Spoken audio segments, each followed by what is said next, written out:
Taslih TV.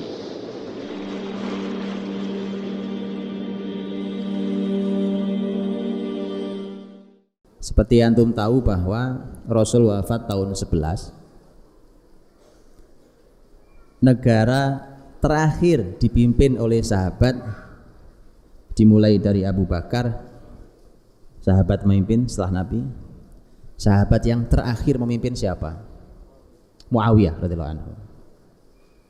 Muawiyah radhiyallahu anhu meninggal tahun berapa? Habis kepemimpinannya.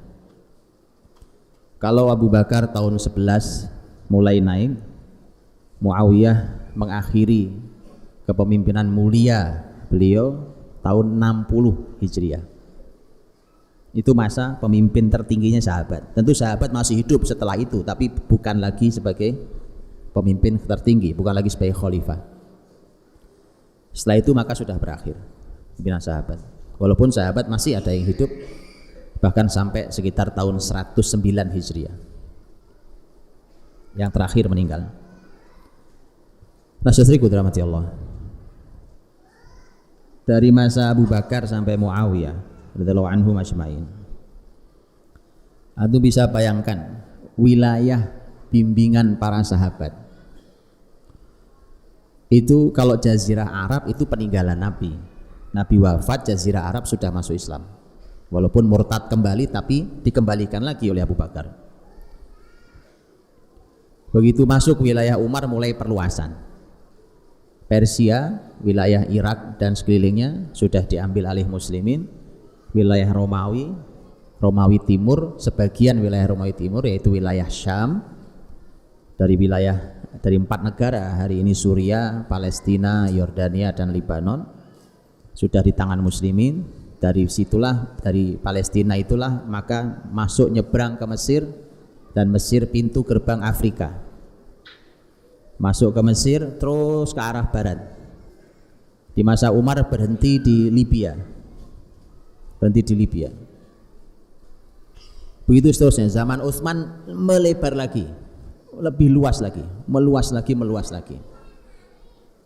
Terus begitu sampai zaman Ali ada cukup banyak masalah sehingga Ali radhiyallahu anhu dan Abu Bakar itu sama-sama menyelesaikan masalah internal muslimin.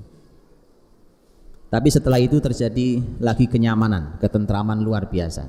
Karena di masa 6 tahun terakhir kepemimpinan Utsman dan 4 tahun kepemimpinan Ali digenapi dengan 6 bulan kepemimpinan Hasan putra Ali, totalnya kurang lebih sekitar 16 tahun. Masa itu adalah masa muslimin punya konflik internal. Jadi pelajaran buat kita. Kalau ada konflik internal muslimin, antum balik ke tempat sejarah itu. Jadi kalau membaca sejarah itu jangan antum caci maki sahabat. Itu Allah sediakan sebagai zaman manapun muslimin belajar kalau ada konflik internal. 16 tahun muslimin dalam keadaan tidak nyaman seperti itu. Begitu Hasan mengundurkan diri, persis seperti kalimat Nabi Shallallahu Alaihi Wasallam bahwa anakku ini kelak akan mendamaikan dua kelompok muslimin yang berhadapan. Dan benar, begitu Hasan mengundurkan diri, muslimin bersatu sampai disebut tahun pengunduran diri Hasan sebagai tahun persatuan, Amul Jamaah, tahun jamaah.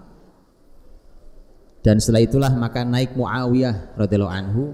Beliau memimpin selama 20 tahun lamanya.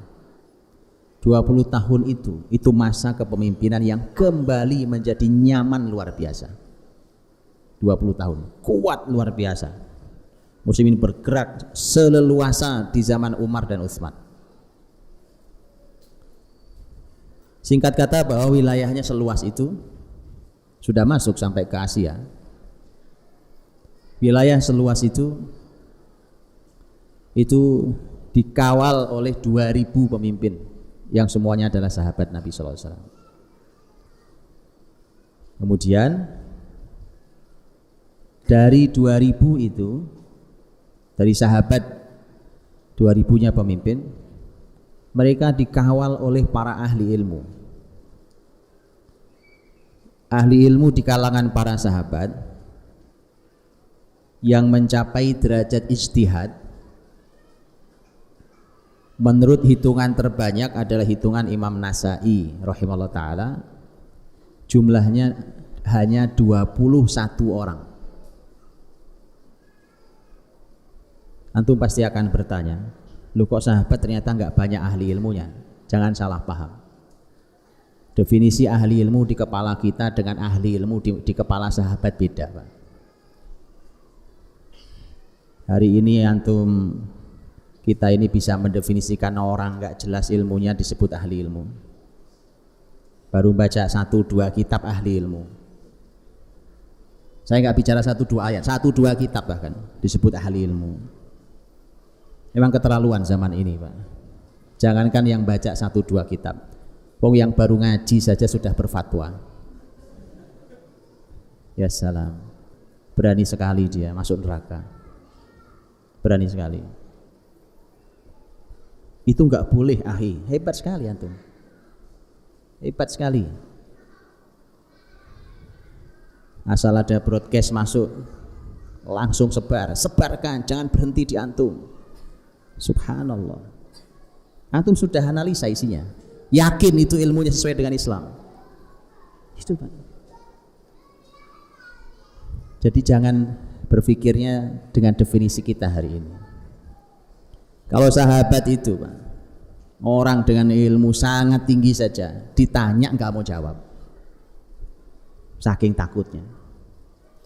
Ngumpul begini semua sahabat Nabi, semua ahli ilmu ngumpul, datang orang minta fatwa.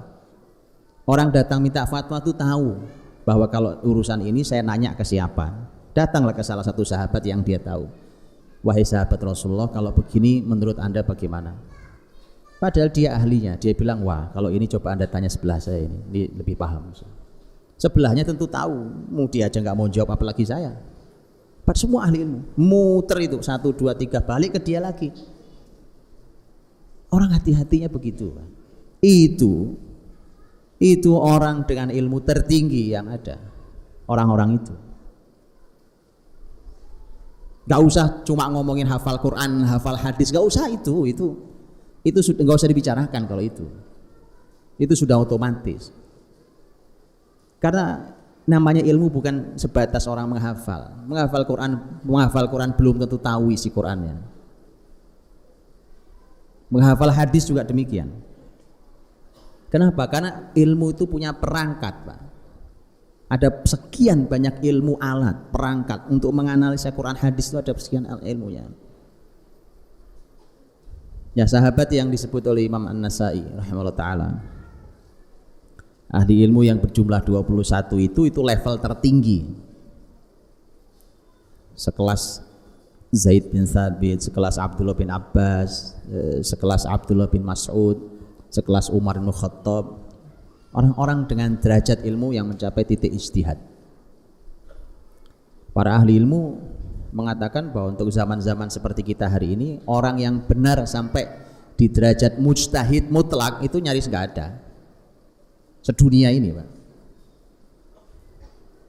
Jadi nggak mudah. Maka angka 21 memang kecil, tapi kalau antum hitung dari 120.000 sahabat itu banyak sekali. Kenapa? Satu orang ahli ilmu itu cukup untuk mengcover satu kota zaman itu. Dan begitu yang terjadi. Abdullah bin Mas'ud di Kufah, Abu Hasan Asy'ari, Abu Musa al-Asy'ari di Basrah. Di Madinah ada banyak sahabat, Zaid bin Thabit diantaranya. Di wilayah Syam ada sahabat mulia Abu Ubaidah bin Al-Jarrah, ada sahabat mulia Muawiyah, ada sahabat mulia Mu'ad. Karena itu 4 negara hari ini. Syam itu kan hari ini 4 negara. Jantung bisa lihat itu, bagaimana begitu luar biasanya. Dan Umar Ibn Khattab setiap mengirim, kalau beliau membuka sebuah wilayah, beliau mengirim selalu satu paket. Paketnya adalah 1 ngirim pemimpin, 2 guru ya ilmu, ahli ilmu. Nanti kalaupun ada yang ketiga jadi imam sholat. Begitu pentingnya tema ini. Ini biasanya paketnya begini. Jadi memperbaiki kota itu 3 orang. Ini masalah kualitas orang. Andai begitu generasi ke depan kita, 3 aja dikirim. Antum mau kirim kemana di wilayah Bali? 3 orang aja, 3 orang kirim. Komposisinya itu 1 pemimpin, 2 ahli ilmu, 3 jadi imam. Aslih TV.